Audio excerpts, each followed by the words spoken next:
I never expected to inherit anything from Victoria Sterling.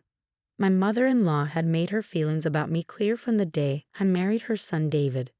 I was too common, too uneducated in the finer things, not worthy of the Sterling family name. The fact that I had a master's degree in art history and worked as a museum curator meant nothing to her. I hadn't come from money, and that was all that mattered. "Emily, dear," she would say during our mandatory Sunday dinners, "wouldn't you be happier working in a more suitable profession, retail perhaps, or reception work?" So when the family gathered in the lawyer's office for the reading of her will, I expected to be ignored entirely. Victoria Sterling had passed away suddenly, leaving behind her mansion, her considerable investment portfolio, and most importantly to me, Sterling Antiquities, the prestigious antique shop she'd run for 40 years in downtown Boston. The lawyer, Mr. Patterson, cleared his throat and pressed play on a video recording. Victoria's face appeared on the screen, as perfectly composed in death as she had been in life. "To my son David," she began, "I leave the family home and half of my investment portfolio. You were always the sensible one." David squeezed my hand, his face solemn. "To my daughter Rebecca, the other half of my investments and my personal jewelry collection. You'll know how to maintain their value." Rebecca, my sister-in-law, smiled smugly.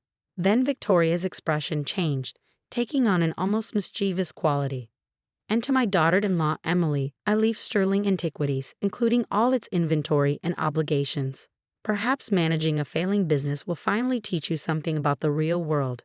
Though I doubt it." The room erupted in poorly concealed laughter. Rebecca didn't even try to hide her amusement. "Oh, Emily, I'm so sorry," she said, not sounding sorry at all. "Would you like me to help you list it for sale? The property alone should cover some of its debts." I sat there quietly, thinking about the shop I'd visited so many times over the past 5 years. Victoria had never let me behind the counter, never allowed me to examine the inventory closely. "These items are for people who understand their value," she'd say dismissively. But I had observed, and I had wondered. "Thank you," I said simply, looking at the lawyer. "When can I take possession?" Mr. Patterson shuffled his papers. "The keys are available immediately. However, you should know there are some complications. The shop's debts." "I'll review everything tomorrow," I interrupted politely. I could feel David's concerned gaze. He worked in finance and knew exactly how much trouble a failing business could be. That evening, after everyone else had gone home to count their inheritances, I drove to Sterling Antiquities. The 3-story Victorian building sat on a corner of Beacon Hill, its windows dark except for the security lights. My hands trembled slightly as I fitted the key into the lock. The interior smelled of furniture polish and old wood, familiar scents from my museum work. But there was something else, something that had always nagged at me during my brief visits. The inventory didn't quite make sense for a high-end antique shop. Yes, there were the expected pieces: Chippendale chairs, Georgian sideboards, the usual suspects that wealthy Bostonians bought to furnish their homes. But scattered throughout were oddities: paintings that seemed too crude for Victoria's taste, sculptures that seemed out of place, manuscripts that lay neglected in corners. I went to the back office and began going through the files. Victoria had kept meticulous records, but there were gaps. Large ones. Pieces that appeared in inventory but never showed up in sales records. Purchases that made no sense for the shop's apparent business model. "What were you up to, Victoria?" I murmured, spreading out decades of paperwork on the old mahogany desk. My phone buzzed. David checking on me. "Everything okay? Do you want me to come help?" "No," I texted back. "I need to do this myself." I worked through the night, making lists, cross-referencing files, noting discrepancies. As dawn broke, I sat back, my mind racing. Either Victoria had been running the worst-managed antique shop in Boston, or... I pulled out my phone again, but this time I called someone else. "Dr. Chen? It's Emily Sterling." "Yes, from the museum. I need your expertise on something. How soon can you come to Boston?" "What am I looking at?" I asked quietly. 3 days later, Dr. Chen carefully examined a small painting that had been hanging in the shop's bathroom, of all places. The renowned art authenticator's eyes narrowed as he studied the brush strokes. "If this is what I think it is," he muttered, pulling out specialized equipment from his bag. I waited, hardly daring to breathe. I'd worked with Dr. Chen at the museum enough to trust his instincts. When he finally looked up, his expression confirmed my suspicions. This is early 18th century, Dutch Golden Age. The signature is partially obscured, but he paused, double-checking his findings. Emily, this appears to be a previously unknown work by. He named a master painter whose works sold for millions. I nodded slowly. That's what I thought, and it's not the only one, is it? We spent the next 12 hours going through the shop's inventory. Every crude painting, every odd sculpture, every neglected manuscript. A pattern emerged, one that made my head spin. My phone buzzed constantly. The family was planning a dinner to discuss everyone's inheritances. Rebecca wanted to help me understand the business I'd been saddled with. David was worried about the shop's debts. But I barely noticed. I was too busy understanding exactly what Victoria Sterling had left me. And why? In a hidden corner of the office, behind a filing cabinet that looked like it hadn't been moved in decades, I found a thin leather journal. The entry on the first page, dated just 6 months ago, made me sit down hard in Victoria's old chair. To Emily, it began in my mother-in-law's elegant handwriting. If you're reading this, you've already begun to understand.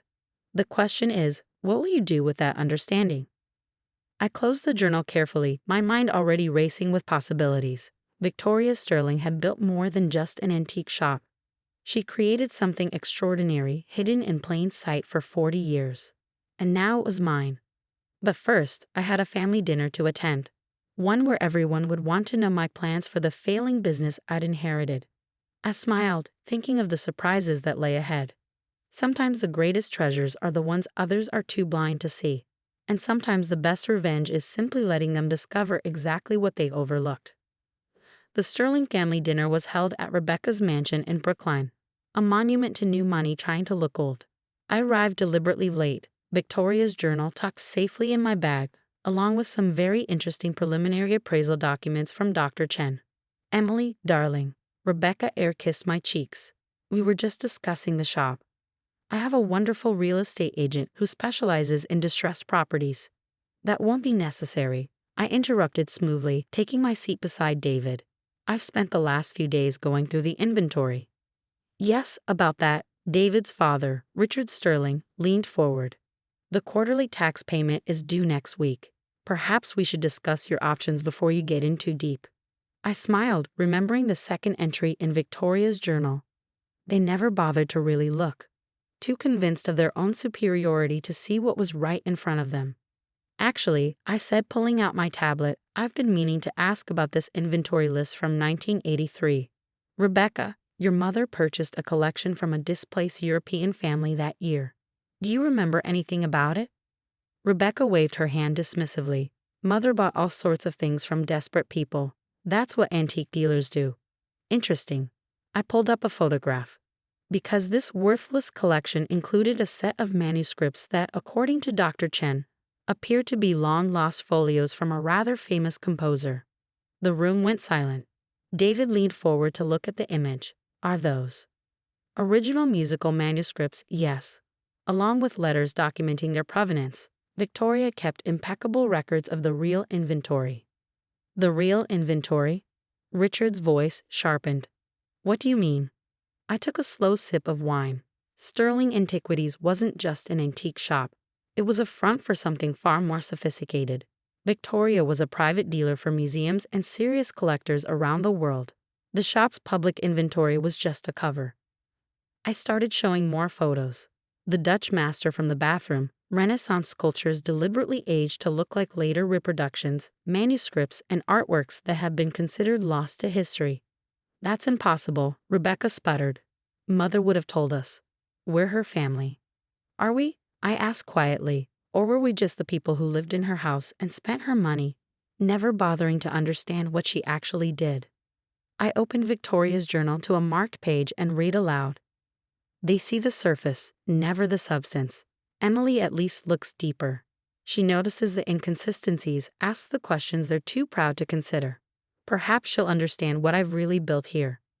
David's hand found mine under the table, squeezing gently. He'd always supported me against his family's condescension, but even he hadn't known the truth about his mother's business. The shop isn't failing, I continued. The debts are paper losses deliberately created to hide the real business. Victoria was a master of misdirection. She built a legitimate art dealership hidden behind a struggling antique shop. I pulled out Dr. Chen's preliminary appraisal. The true inventory, including the private collection stored in climate-controlled vaults beneath the shop, is worth approximately $300 million. Rebecca's wine glass slipped from her fingers, staining the expensive tablecloth red. Nobody moved to clean it up. But why? David asked softly. Why hide it all? Because I said Victoria understood something about true value. It's not just about money, it's about preservation, about protecting important pieces of history until they can be properly appreciated. I showed them more from the journal, revealing Victoria's decades-long mission. She had used the shop to save priceless artworks and artifacts, often buying from families who didn't know what they had, protecting the pieces until they could be properly restored and documented. Last week, I continued, she was about to close her biggest deal yet. The Michelson collection was coming up for sale, a private collection of modernist masterpieces thought lost during World War II. Victoria had spent years tracking down the pieces, negotiating with the heirs. The contracts are all in an office safe. And now that collection will be yours, Rebecca said bitterly. No, I corrected her, it will be ours. Victoria left the shop to me because she knew I'd understand its true purpose. But she left instructions for how it should be managed. I pulled out the final document, Articles of Incorporation for the Sterling Foundation for Art Preservation. The shop's public face will continue, but the real business will become a foundation. Each of us will have a role, if we want it. Rebecca, your social connections will be invaluable for fundraising. David will need your financial expertise. Richard, your legal background could help navigate international art law. They stared at me, then at each other. Decades of family dynamics were shifting in a single evening. She planned this, Richard said slowly. All of it. Yes, I nodded. Victoria spent years watching all of us, evaluating how we might fit into her legacy. She left us each exactly what she thought we could handle. The next few months transformed everything. The Sterling Foundation quickly became a major player in the international art world. The Michelson Collection exhibition opened to worldwide acclaim, with pieces loaned to major museums. Rebecca, surprisingly, threw herself into the foundation's work. Her society connections proved perfect for hosting fundraising galas and networking with potential donors. David handled the financial structuring, while Richard's legal expertise helped navigate the complex world of international art repatriation. Victoria's hidden vault became a legitimate private museum, open by appointment to scholars and researchers.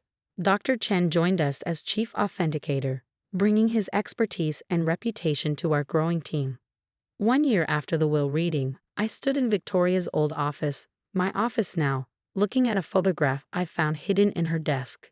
It showed a young Victoria standing in front of the shop on its opening day in 1983. She looked determined, visionary, a woman ahead of her time. You were right, I said to the photograph. They never really looked, but I did. The shop bell rang, and I heard Rebecca's voice greeting a client, a representative from the Louvre interested in several of our recently authenticated pieces. She'd become an excellent partner in the business, her social skills perfectly complementing my academic background. David appeared in the doorway. The board meeting starts in 10 minutes. The Museum of Fine Arts is interested in a joint conservation project. I nodded, gathering my materials. The journal lay on my desk, its pages now familiar but still revealing new secrets. Victoria had built something extraordinary, hidden in plain sight behind a facade of antique furniture and family drama. As I headed to the meeting, I passed the shop's public showroom. A wealthy couple was examining a Chippendale chair, never suspecting that the real treasures lay below their feet in temperature-controlled vaults, just as Victoria had intended. Sometimes the greatest inheritances aren't what they appear to be. Sometimes they're not about money or property, but about understanding value, understanding purpose, understanding the difference between what people show the world and what they really are. Victoria Sterling had taught me that lesson not through love or acceptance, but through the greatest gift she could offer: trust in my ability to see beyond the surface, to understand the true value of things others dismissed. The foundation continues to grow, discovering and preserving pieces of history that might otherwise be lost. Each new find feels like a conversation with Victoria, A confirmation that she chose rightly in trusting me with her real legacy. And every time Rebecca introduces me at a foundation event as my brilliant sister-in-law, the one who understood Mother's vision, I smile, remembering that day in the lawyer's office when everyone thought Victoria had played one final joke at my expense. The joke was on them. Victoria Sterling had built a legacy worth far more than money, and she'd entrusted it to the one person she knew would understand its true value. Sometimes the best revenge isn't about proving people wrong. Sometimes it's about proving someone else was right to believe in you all along.